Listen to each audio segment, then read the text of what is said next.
Hi everybody, time to get down to business going through some exercises. This is exercise 31, problems 1 through 5 on page 37 of Shelmerdine, and this is our episode 7.A on the coursework site. So let's get straight to it.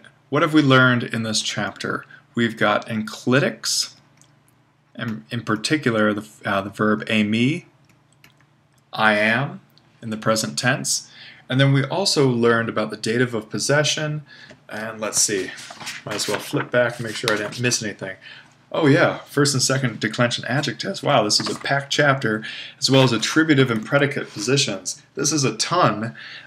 We need some exercises here to solidify this, otherwise we're never going to remember anything. Well, let's get started. Ha, alright, that's easy. The, sophos, well this is one of those new second declension adjectives. It means the wise. And then krites, this is one of those masculine first declension, class A nouns meant judge. And this is one of those nice moments when we have an attributive position here. We know it's attributive because the adjective follows the article, not the article preceding the noun. And we can translate just as in English, the wise judge. It's nice when that happens. Rarely does that happen. And then we have here patho, present third person singular, indicative, so is persuading or persuades. And then we have here a kind of clause of persuasion triggered by this, and then this accusative ton neon becomes our subject of the clause. The infinitive becomes our verb. And then this second accusative is going to be our direct object. How do we know when we've got two accusatives which one's the subject and which one's the direct object?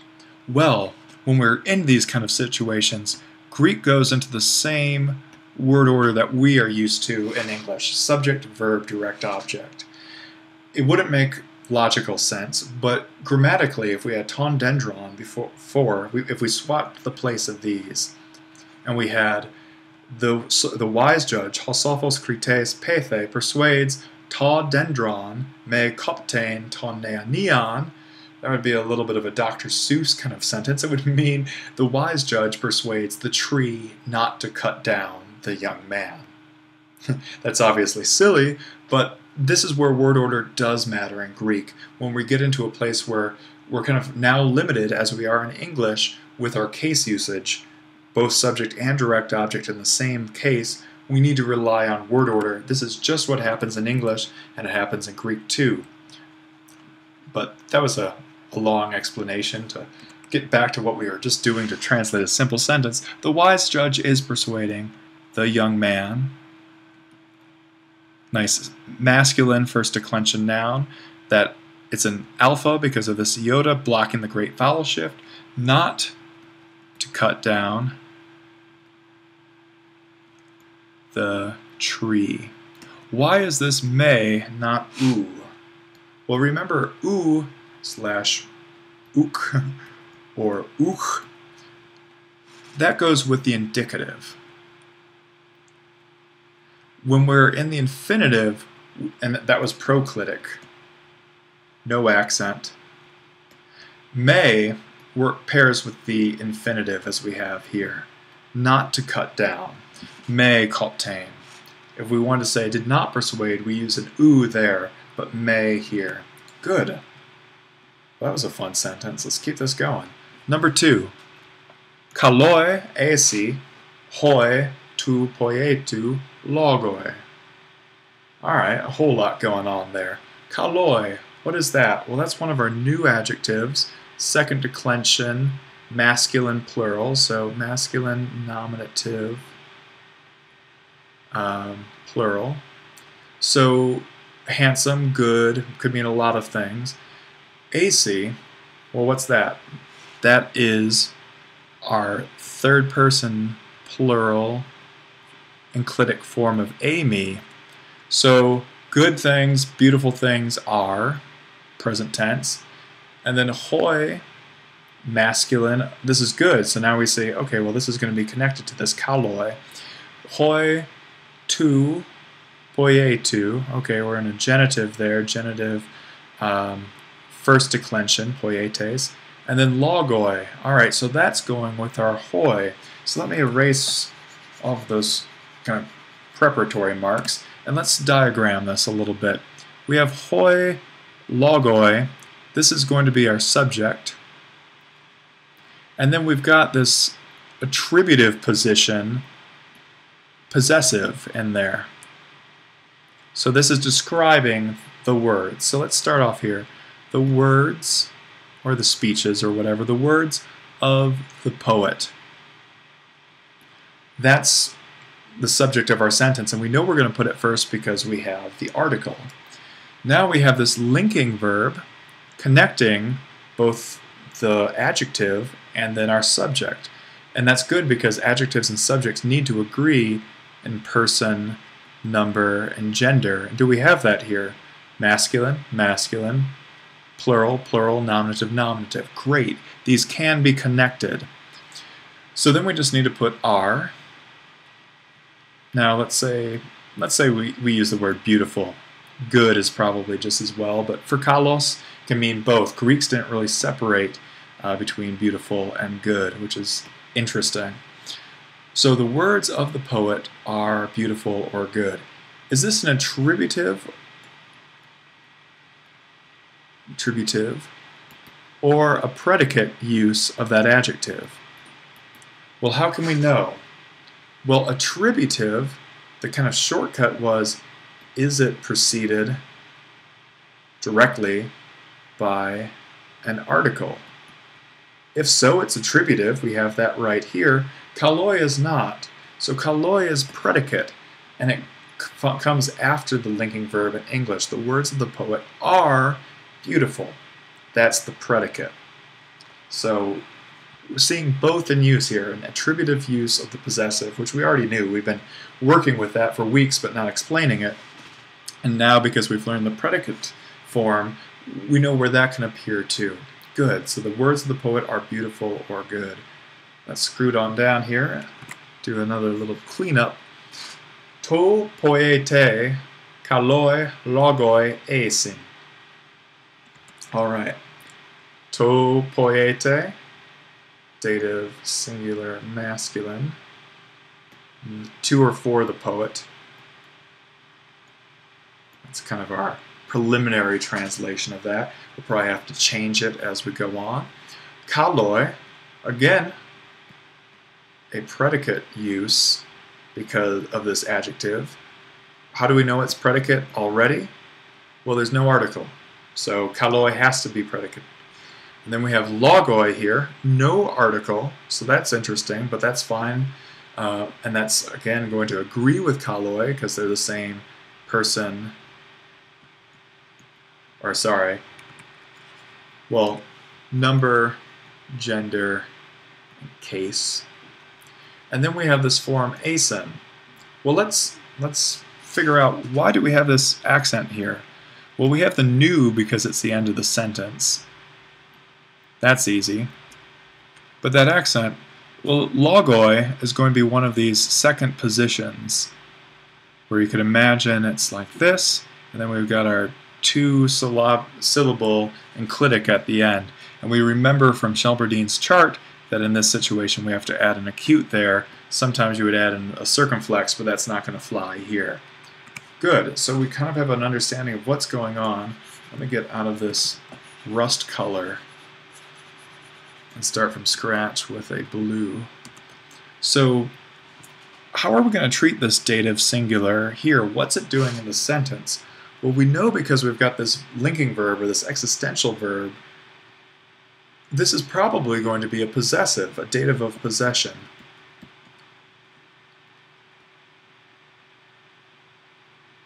So let's start off, make this our subject, words, and then we could say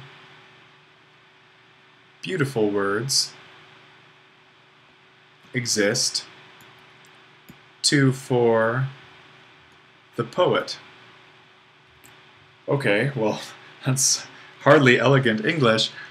Remember that with the dative of possession, what's going to often happen is in English translation, we'll want to make the dative the subject.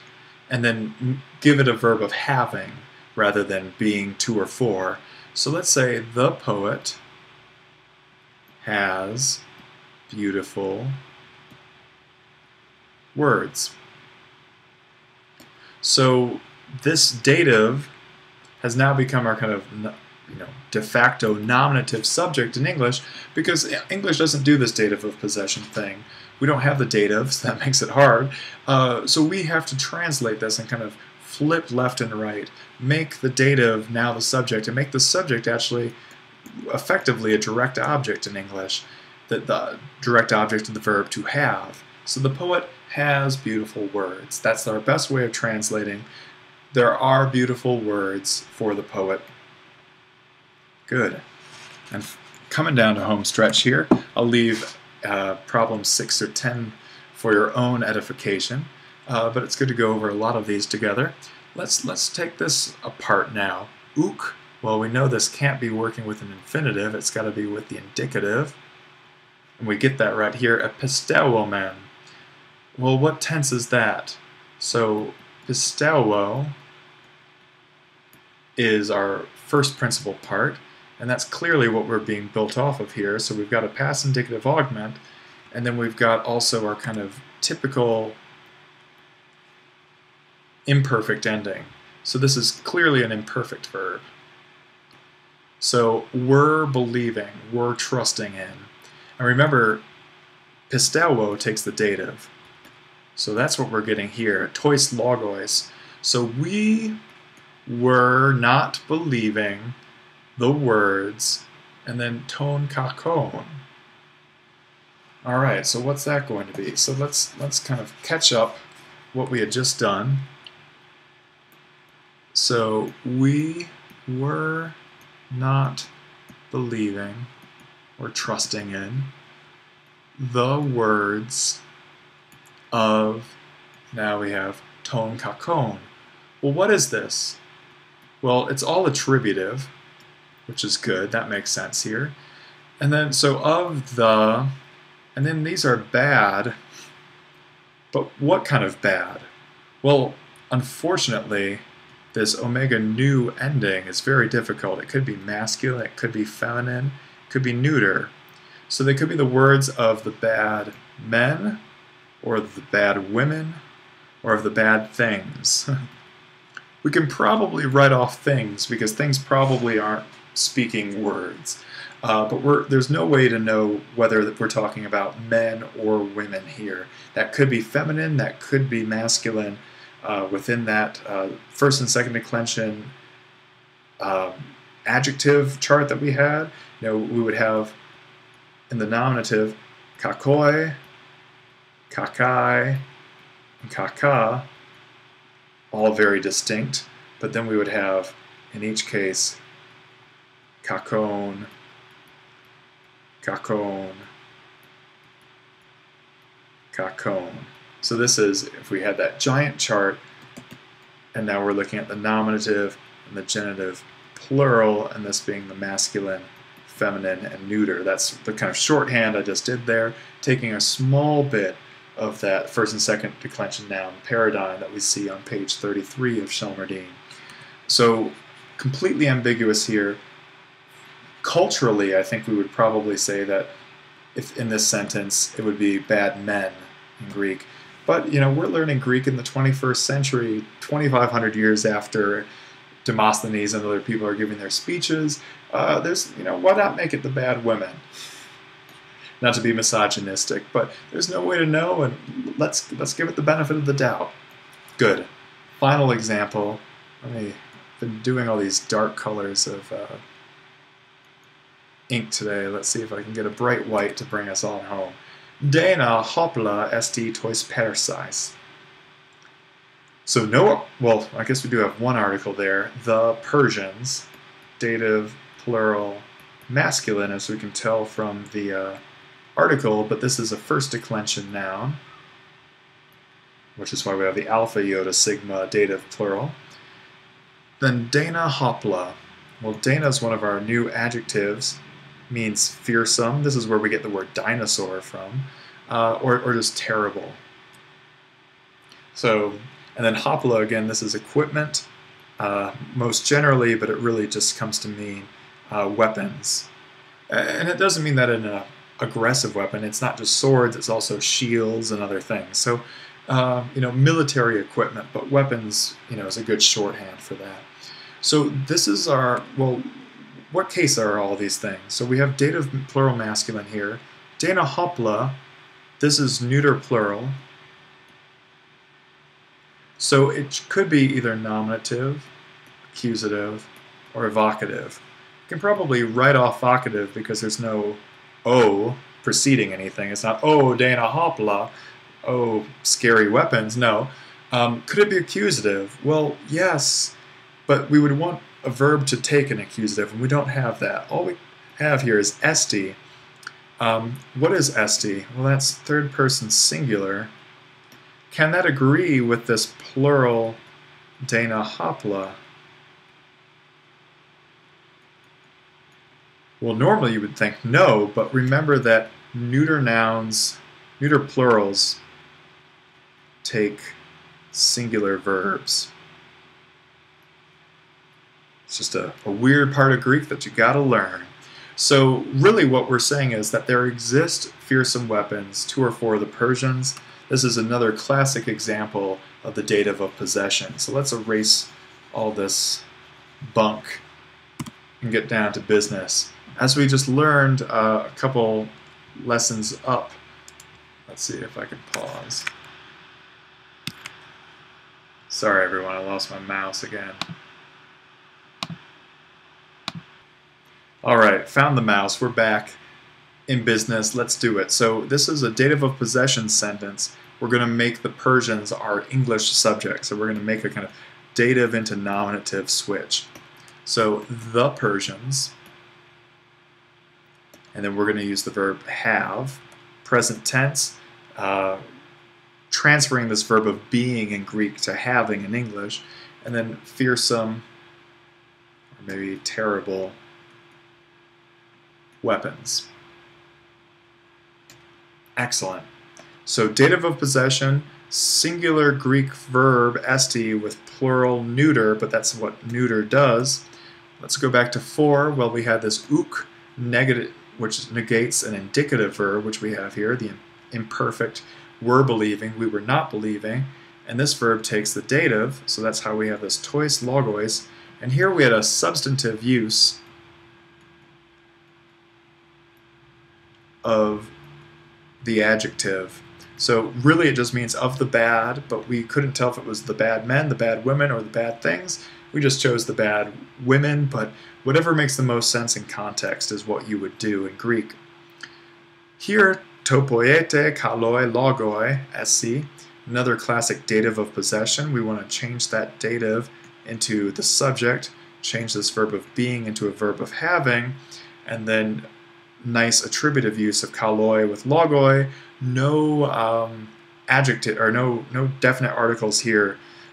Just some beautiful words. Good.